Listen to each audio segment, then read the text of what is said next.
అదరగొట్టే కారం రంగు రుచి ఆచి కారం పొడి. If any SOL falls outside the corresponding limits, consider the sample to contain a foreign fat. SOLs కన్నా ఎక్కువ ఉంటే అది ఖచ్చితంగా ఫారెన్ ఫ్యాట్. దానిపైనే రాశాడు. దానిపైన ఇంకోటి కూడా రాశారు. The SOLs of all equations for sample coded, ఆ పర్టికులర్ కోడ్ మార్కెటింగ్ ఆఫీస్ వచ్చిన coded sample are following out of the range of prescribed method. ఇవన్నీ అవుట్ ఆఫ్ రేంజ్లో వచ్చినాయండి. దీంట్లో ఎన్ని మెన్షన్ చేశారు? మీరు అడిగిన క్వశ్చన్ ఎన్నిటివి ఇచ్చిన రిపోర్ట్ తర్వాత దీనికి ముందు CFTR రిపోర్ట్ ఇచ్చింది. CFTR ఇచ్చిన రిపోర్ట్ ఈ మీరు పంపించిన శాంపుల్ కల్తీ జరిగింది, ఇది అవునే కాదు అని ఇచ్చారు. ఆ రిపోర్ట్ ఎందుకు బయట పెట్టలా? పేమెంట్ ఇచ్చే అధికారి ఏం చేస్తున్నాడు? ఆ రిపోర్ట్ను దాన్ని ఎందుకు తొక్కిపెట్టారు? మూడో ప్రశ్న మీరు అడిగిన NDRI రిపోర్ట్ ఎందుకు డిఫర్ అయింది? కరెక్ట్ ప్రశ్న ఇది. NDRI ఎందుకు డిఫర్ అయింది అంటే NDRI నుంచి 2 మెంబర్లు డైరీ మెంబర్స్గా వచ్చారు, డైరీ కన్సల్టెన్సీ మెంబర్గా. ఆ NDRI సంబంధించిన మనుషులు వాళ్ళు కూడా దీంట్లో కొల్లుడయ్యారు కాబట్టి వాళ్ళు అటు కాకుండా ఇటు కాకుండా రిపోర్ట్ ఇచ్చారు. అందులో లేరా NDRIకి సంబంధించిన మెంబర్లు? డైరీ కన్సల్టెంట్గా వచ్చిన వాళ్ళు డబ్బులు తీసుకున్నారు కాబట్టి వాళ్ళు కొల్లుడైనారు కాబట్టి రిపోర్ట్ అటు కాకుండా ఇటు కాకుండా ఇచ్చారు. తప్పు కదా ఇది? నువ్వు ప్రైవేట్ వాళ్ళకి ఇస్తే నీ ఇష్టం వచ్చిన చేసుకో. ఒక ఒక ఒక ప్రముఖమైన దేవస్థానం, ప్రపంచానికే మనం హిందువులకు గర్వంగా చెప్పుకోదగలిసిన దేవస్థానానికి దాన్ని ఏమైందయ్యా? అందరు కూడా కట్టుకొని పని కట్టుకొని ఒకరిచ్చిన ఆస్కారం తింటుంది, ఈరోజు డ్యామేజ్ చేస్తే ఇది కరెక్ట్ కాదనిపిస్తుంది. దేవుడికి ముందు మాటకు ముందు దేవుడు, మాట తర్వాత దేవుడు అని మాట్లాడా దేవుడు ఈ దేవుడు కాదా? ఏం దేవుడు కదా? ప్రపంచానికే దేవుడు కదైనా, విశ్వానికి కాపాడే విశ్వ గురువు కదైనా. కేవలం ఒక కుట్ర. ఇంత రిపోర్ట్ ఇస్తే 690 పేర్లు ఎవరో దీంట్లో బాధ్యులు అని చెప్పితే ఇంకా మాట్లాడుతున్నారు మీరు. ఆయన ఎవరో చెప్పాడు, అవును ఏడుంది, అవును సిట్ అనేది పోలీస్ ఇన్వెస్టిగేషన్ డిపార్ట్మెంట్. ఆ మాత్రం తెలియలేదని 19 కేసులు నీ పైన ఉండేవాడికి ఇన్వెస్టిగేషన్ ఏం చేస్తుందని? దొంగతనం చేసినట్టు తర్వాత వాళ్ళు కుక్కలను పట్టుకొస్తారు, వాసన చూపిస్తారు, దొంగ నువ్వు చేసావు వాడు చేసావు పట్టుకొని రిపోర్ట్ ఇవ్వడం వాళ్ళ పని. కల్తీ జరిగిందన్నారు కాబట్టి ఆ కల్తీ ఎట్లా జరిగింది, ఎవడు ముందున్నాడు, ఎవడైనా కల్తీ చేస్తే ఎట్లా కల్తీ చేశాడు రిపోర్ట్ ఇచ్చాడు. వాడి రిపోర్ట్లో నీకేమి ఎందుకు ఇస్తాడు? వాడు సిట్టోడు ఎందుకు ఇస్తాడయ్యా? ఏ జంతువు ఉంది ఏ జంతువు లేదని ఇవ్వాల్సిన వాళ్ళు ఇచ్చారు, NDDP ఇచ్చారు, CFTR ఇచ్చారు. ఇది చాలదా నీకు నువ్వు చేసిన పనికి వాళ్ళ పనులకి? దాంట్లో లేదు కదా. మేము ఉత్తమోత్తములు, మమ్మల్ని ఇచ్చిన ఉత్తమోత్తములు లేరని చెప్పి మాట్లాడడం సిగ్గు శరమ కొంచెం మంది ఉంది. నీకు మానవత్వం ఉంది అంటే నీకు లేదు కాబట్టి, నీకు దైవ చింతన లేదు కాబట్టి, దైవ భక్తి లేదు కాబట్టి, నువ్వు వేషధాడు కాబట్టి, నాటకాలు చేసేవాడు కాబట్టి ఇటువంటి నీకు మామూలే. నువ్వేనైనా చేస్తావు, చేతులు అరచేతిలో కర్పూరం వెలిగిస్తావు, ఏమైనా చేస్తావు. నువ్వు 1 సంవత్సరం నుంచి నువ్వు చెప్పిన విషయాలన్నీ ఆడు బిర్యానీ వేసుకున్నాడు, వీడు నమాజ్ చేశాడు, వాడు చెప్పులు వేసుకొచ్చాడు, వాడు బ్రాంతి బాటిల్ వేసాడు. ఎందుకయా పని చేసావు? 9 సంవత్సరాలు పని చేయాలి, సిగ్గు లేకుండా చెప్పుకుంటావు మాది ఏంది? ఇటువంటి ఏమో చెప్పాల్సినవి మంచి పనులు తీసుకొచ్చి దేవుడికి న్యాయం జరిగింటే మాట్లాడు. నీ ముందు ఈ పక్కన నేను చిగులు పడతాను. నెయ్యికి సంబంధించి ఈ దేశంలో ప్రీమియర్ ల్యాబొరేటరీ NDDB రిపోర్ట్ ఇచ్చింది. మొదటగా క్లియర్గా ఇచ్చింది కల్తీ జరిగిందని. కల్తీ జరిగింది రిపోర్ట్ అని కూడా క్లియర్గా ఇచ్చారు. దాంట్లో ఫస్ట్ ఇచ్చిన రిపోర్ట్లో కల్తీ జరిగింది, ఏవి జరిగే అవకాశాలు ఉంటాయని చెప్పి ఇచ్చాడు. ఆయన నిన్న చెబుతూ సస్పెక్టెడ్ అని చెప్పన్నాడు. సుబ్బారెడ్డి గారు చెప్తూ సస్పెక్ట్ అనుమానాస్పదంగా ఇవి ఉండొచ్చు, దాంట్లో జంతువులు, సోయాబీన్, పామాయిల్, ఫిష్ ఆయిల్ రకరకాలు చెప్పాడు. దానికి ముందే ఇచ్చారు సిట్టోళ్ళు. సస్పెక్టెడ్ అని చెప్పలేవాళ్ళు. సస్పెక్టెడ్ కింద మాట ఉన్న మాట ఉంది, పైన 2 మాటలు ఆయన కన్వీనియంట్గా ఆయన తీసేసుకున్నాడు. దీంట్లో ఏం రాశాడు? ఒక పుణ్యక్షేత్రంలో ద్రోహం చేయడానికి పాలక మండలి, అధికారులు, ట్రేడర్లు, కొంచెం రాజకీయ పార్టీ ఇన్వాల్వ్ అయ్యి మొత్తం ఒక వ్యక్తిని ఎట్లయితే కక్ష ఫ్రాక్షన్ రాజకీయం చేయకపోతారో ఆ విధంగా పని కట్టుకొని ప్రపంచ ప్రఖ్యాతగాంచిన వెంకటేశ్వర స్వామి గుడి, తిరుమల తిరుపతి దేవస్థానం పైన పని కట్టుకుని కుట్ట పన్నెండు మహానుభావుల చరిత్ర గురించి మేము ముందు ఉంచబోతున్నాను. సాక్షాత్ స్వామికి సంబంధించిన లడ్డు కల్తీ జరిగింది అని చెబితే,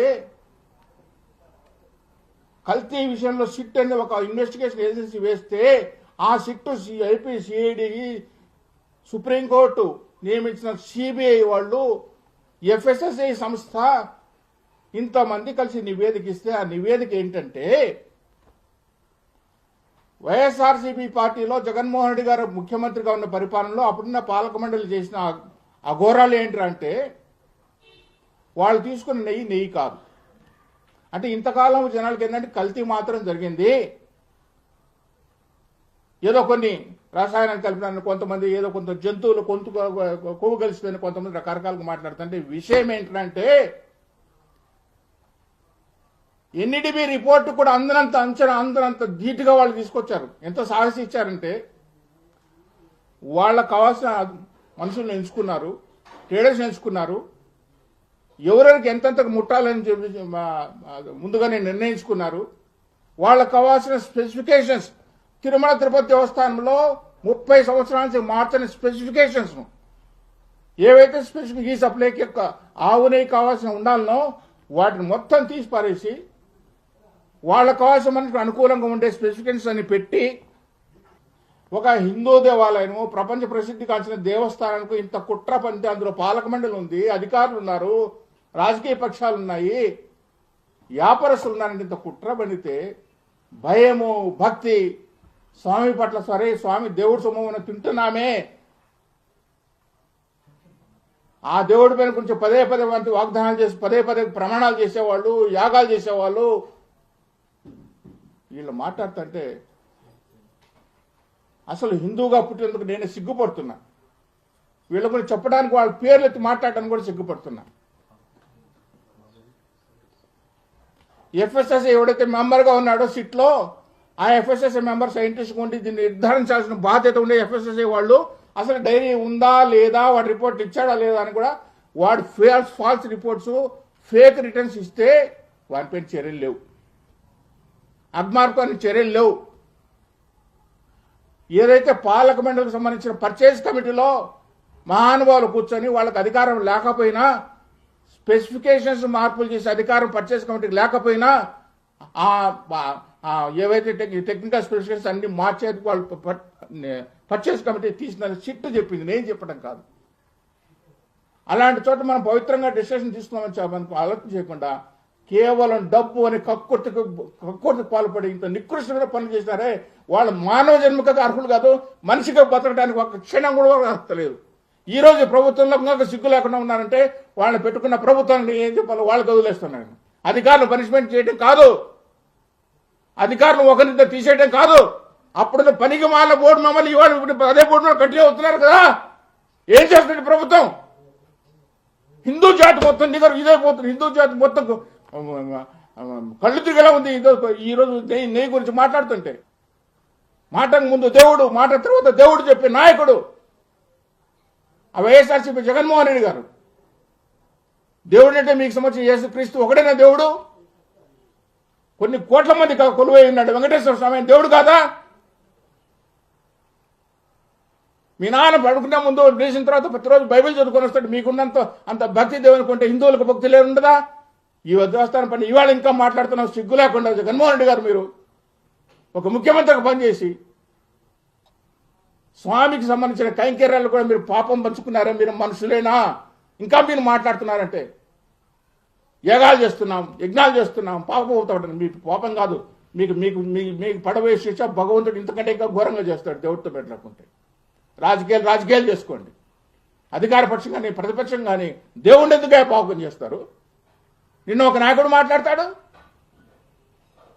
భక్తుల బాధ్యత తీసుకోవాలి. మీరు కల్తీ చేసిన ప్రసాద భక్తులు తినాలా? గుళ్ళోకి వస్తే మీ దగ్గర నెట్టించుకొని భక్తులు పడాలా? మీ దగ్గర తిట్టించుకొని భక్తులు పడాలా?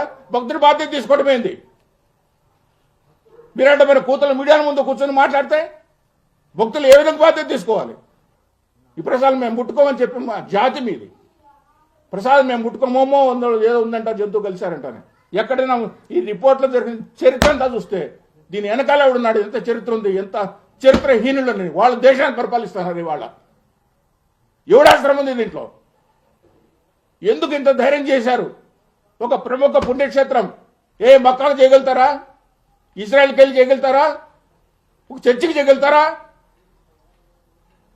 మీరు నిజంగా ఒక అమ్మకు అప్పగా పుట్టింటే దేవుడి పైన కొంచెం భక్తి విశ్వాసం ఉంటే చెప్పు. నీ క్రిస్టియన్ పైన వచ్చేస్తామని చెప్పు.